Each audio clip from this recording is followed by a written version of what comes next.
Ladies and gentlemen, this is your captain speaking. We'll be landing in Mali shortly. The weather is sunny with around 34 degrees Celsius. We hope you enjoyed your flight with us today and wish you a pleasant stay at the Maldives. Take care, and goodbye.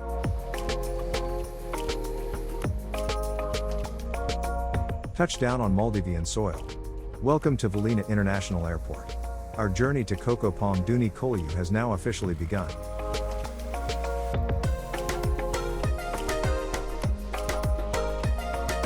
After a short stay at the lounge, it is time to make our way towards the seaplane, which brings us to the 30 minutes distant resort. Fasten your seatbelts, and get ready for a sneak peek behind the curtains of Dhuni Kolhu.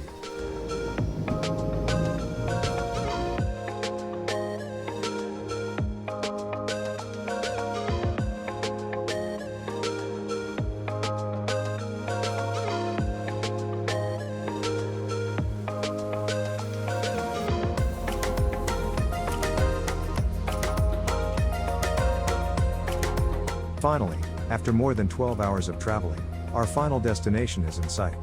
Coco Palm Dhuni Kolhu.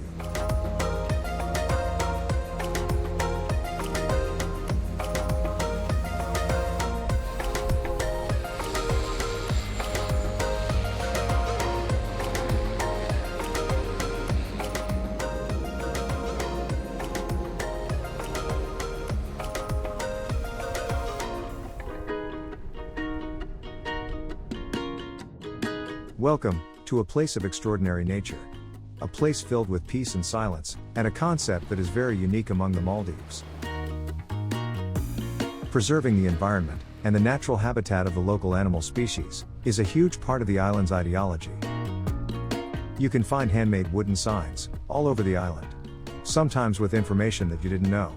And maybe you can spot some of the local animals just around the next bush.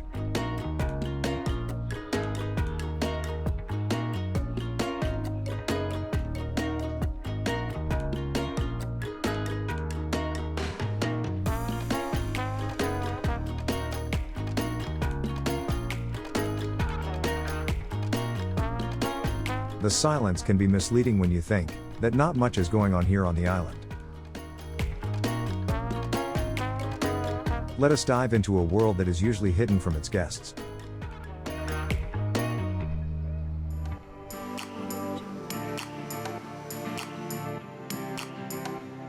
Electricity is a huge part of our daily life, and that is no different in the Maldives.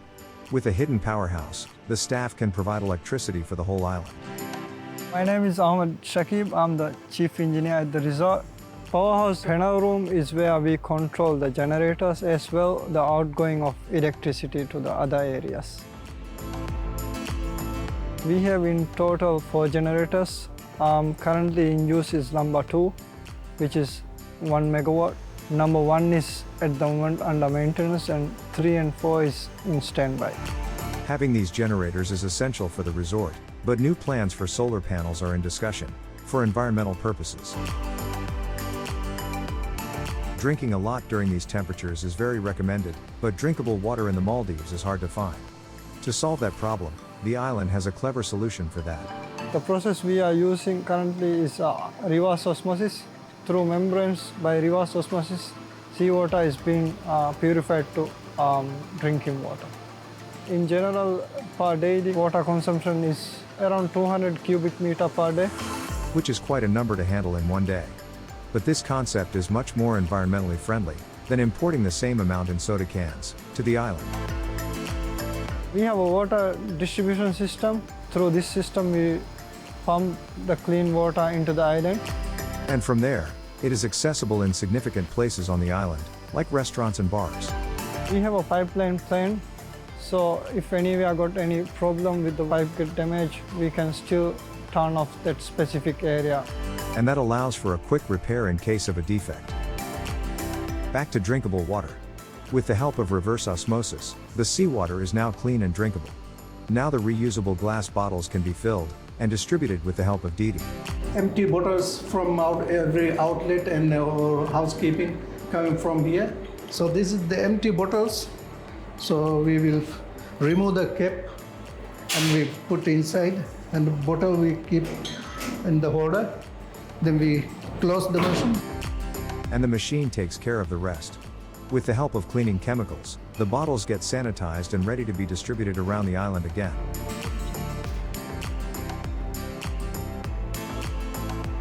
So after we fill fresh water to the bottles, then we distribute for all the outlets like restaurants, bar, and housekeeping, all the villa rooms or water villas everywhere in the island.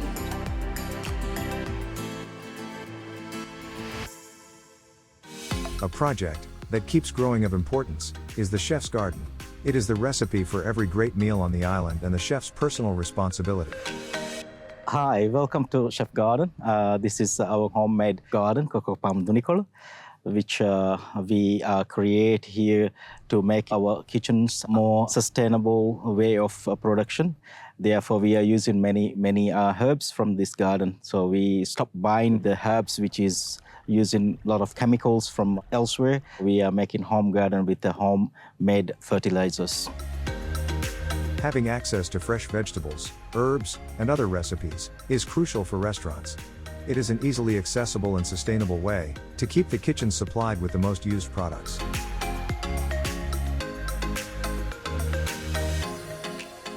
We need to have kind of control also how many and how we gonna pluck the herbs and things. That's why we give the authority to those who's taking care of the garden with our chef gardener, giving us the requirement to the kitchen.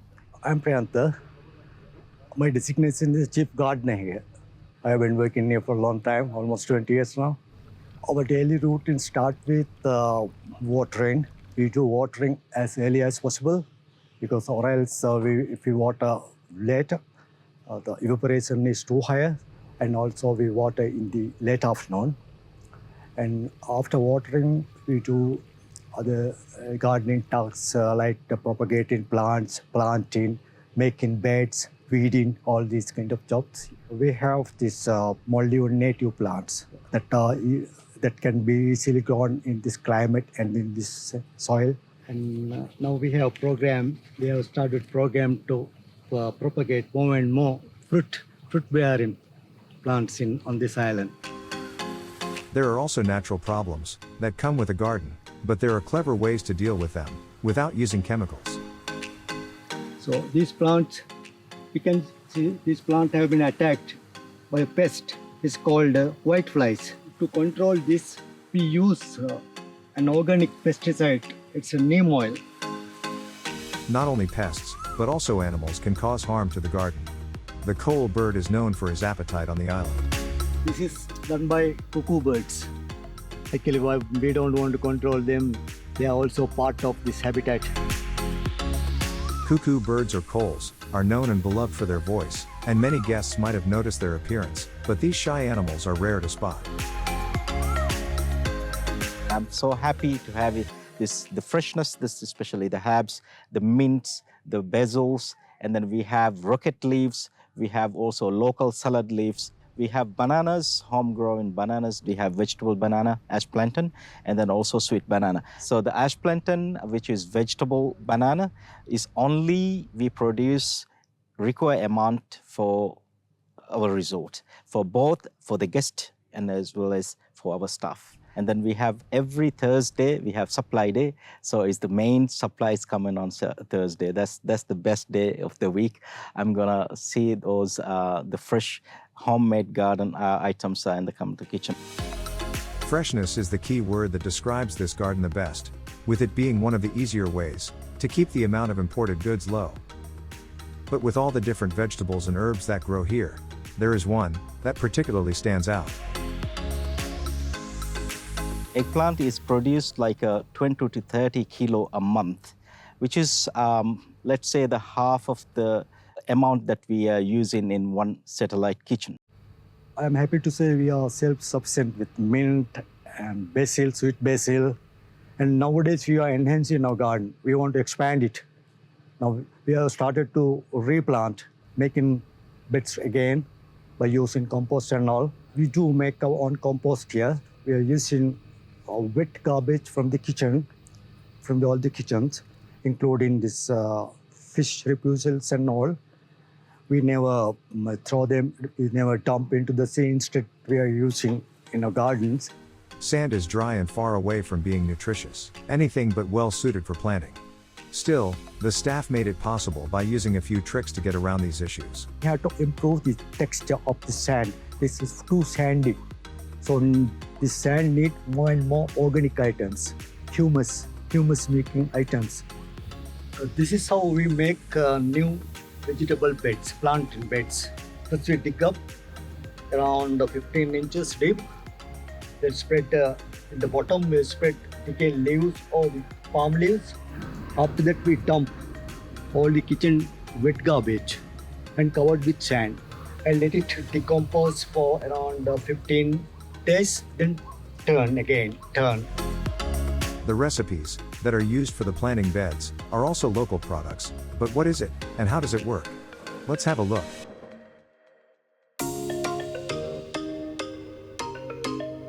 This is a coconut husk. We shred this to make coir fiber dust. It's a good moisture holder. And a moist soil is the key for making the planting beds. Starting off with the basic product for the planting beds, the coconut husk. It gets collected from all over the island and then shredded to get coir fiber dust. This process saves a lot of space because the shredded dust is collected in bags, which are then used for planting beds and other gardening tasks. But not only coconuts get shredded here. Branches also fulfill this destiny for storing purposes. Local islands also communicate with each other for resources. If they ever need a specific type of wood, the local islands around Dhuni Kolhu can sometimes help them out. Recycling products, like drinking cans on the Maldives, is not so easy for every island. That is why they compress the cans to small cubes and send them to the main island Mali, where they can get recycled properly.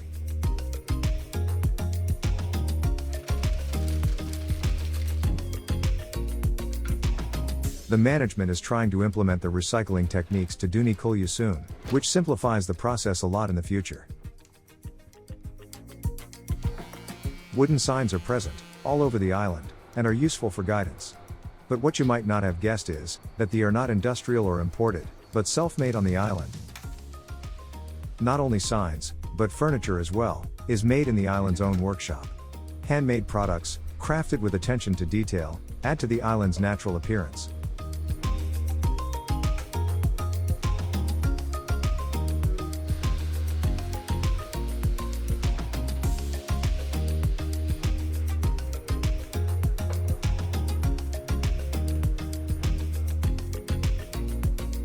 With the help of technology, signs can be easily made for each specific purpose.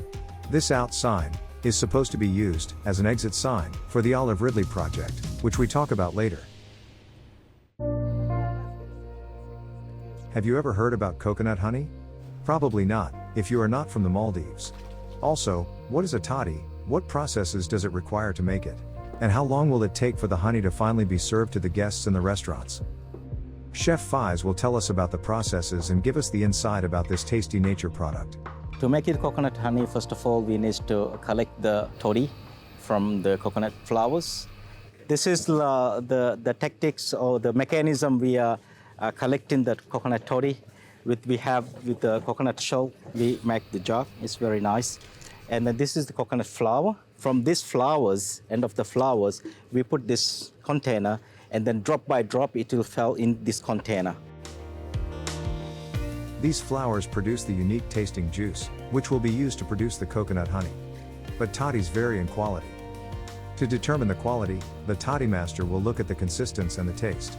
If the flower produces too much toddy in a short period of time, it will not be concentrated enough, and that affects the taste of the honey if they would use it for the production. We cannot make coconut honey out of any kind of toddy. We have several coconut trees made for that, to collect in those toddies. The toddy master will test which tree is good, and then have to test it whether it's a good tree, coconut tree to collect the toddies, because there's different qualities of coconut flowers and within the coconut trees also. Dhuni Kolhu only has 7 trees that can be used for producing coconut honey. Retracting the toddy takes a lot of time, but it is so rewarding When after so much work and time, you finally hold the highly valued toddy in your hands, and are ready to start production.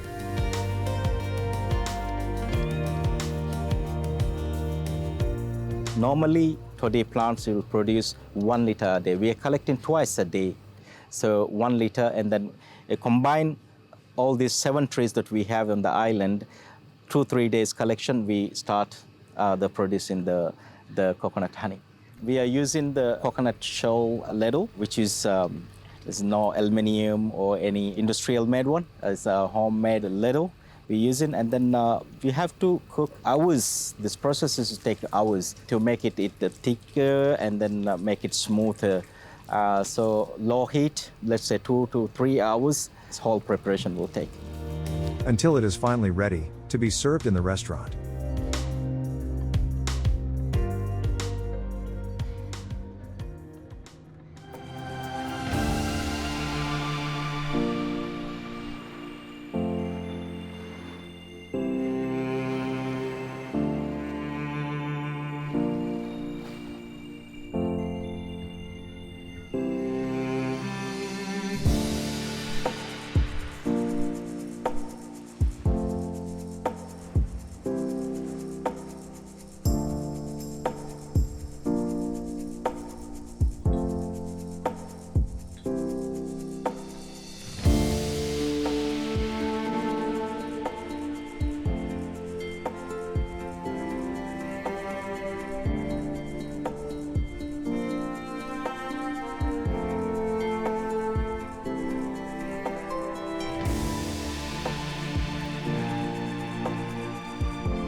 After a good night's rest, let's dive into the world of underwater sports. With the island's own dive center, we have access to over 30 different dive sites, all around the island, accessible either by land or by boat. Today we take a boat trip to Mamaduvare Thila. It is a beautiful dive spot, just 30 minutes away from the island. A pleasant surprise is the appearance of dolphins next to our boat. While leaving Dhuni Kolhu behind, everyone on board is getting ready for the dive. And with all preparations finished, it is now time to get into the water and ready for an extraordinary experience.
Something quite special even in the Maldives is the Turtle Rescue Center.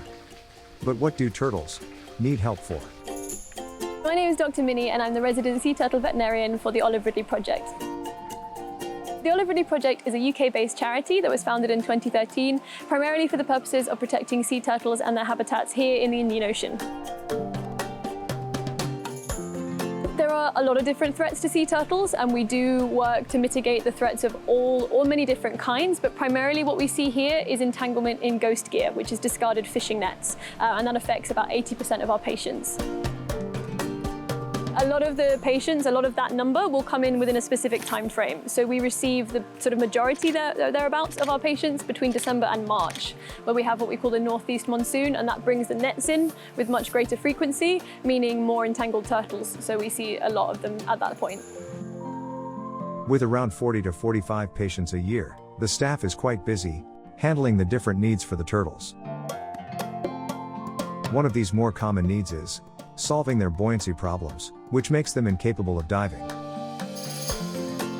So buoyancy problems are quite unique to turtles. Their anatomy really does sort of make this a problem. The Olive Ridleys especially are quite prone to developing lung tears, and they will actually get a hole in their lung that leaks the air out. This is a result of the stress and the struggle they've undergone during the net entanglement, and then they end up with a sort of body full of air that they can't regulate, and of course they end up rising to the top, unable to dive. To counter these struggles, the team developed a method, using the turtles' food motivation, to get them trying to dive again. So as a way of trying to improve the diving capacity of some of our patients who are struggling with buoyancy problems, we will actually sink the food to the bottom of the tank using a weight and a plastic buoy. We will tie on pieces of fish with some coconut rope so that if they do grab the whole thing, they don't end up ingesting anything like plastic. They can eat the coconut rope, and they will have to dive under the water for that food, and we will lower that buoy as we go, sort of week by week, until we're getting them lower and lower in the water and encouraging them just to use their flipper, get that muscle moving, and getting them lower and lower in the water. Depending on the species, turtles eat quite a variety of things. So the Olive Ridley, which we mainly see here, is very omnivorous. They will eat small fish, algae, jellyfish, things like mollusks, crustaceans, shrimps and that kind of stuff. Whereas, for example, the green turtle and the hawksbill sea turtle, these guys are much more specific, with the green eating mainly seagrass as an adult, and the hawksbill eating mainly soft corals or sponges. So it does depend on the species. On their search of food, turtles not always find what they are looking for. Deadly obstacles as the ghost nets await all over the sea and can cause severe damage or death, if not treated. It's definitely, when you work in wildlife medicine, as all wildlife vets would tell you, you lose a lot more than you think you might, because a lot of them come in really debilitated ways. I mean, sea turtles especially, they're incredibly resilient and they can go through a lot. They can last for months without food. You know, they can come in, they can heal from all sorts, but still sometimes it's too much. And it's especially sad when it's happened as a result of something very avoidable, like being in a ghost net, being in, you know, fishing net that we've thrown away. We still save more than we lose, so without us it would still be worse. So at least we can do a little bit of something. All patients routinely get x-rayed because we can determine things like bone infections or lung problems, or maybe even things that have been eaten. It's always cool to point out that turtles do have fingers, and maybe people don't realize that they, so you can see every single one of the 5 bones there of the digits and the hand. Luckily, sea turtles are pretty good at allowing us to do procedures. They will just sort of stay relatively quiet if we handle them well, and we manage to get all the pictures we need, and then we can return them to the tank and not interfere with them too much for the sort of subsequent days. Resting is a process that takes time and is dependent on the damage that has been put upon these creatures. But while they are taking some time off, the staff is cleaning the tanks and making sure that everything is to their well-being.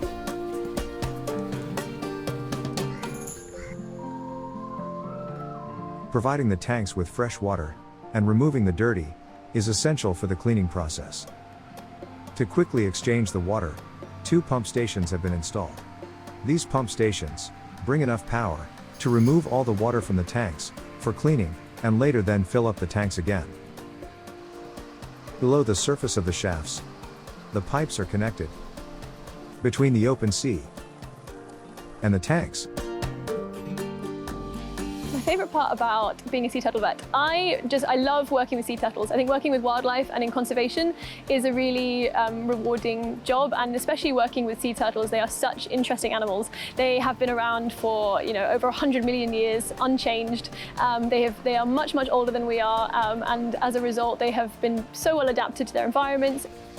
I always find it very important for us to remember that we have put a lot of pressure on their populations, and so I really appreciate being able to do a little part to get some of these guys back where they belong and sort of mitigate some of the effects that we've caused. And I will never be sad to see them go, never.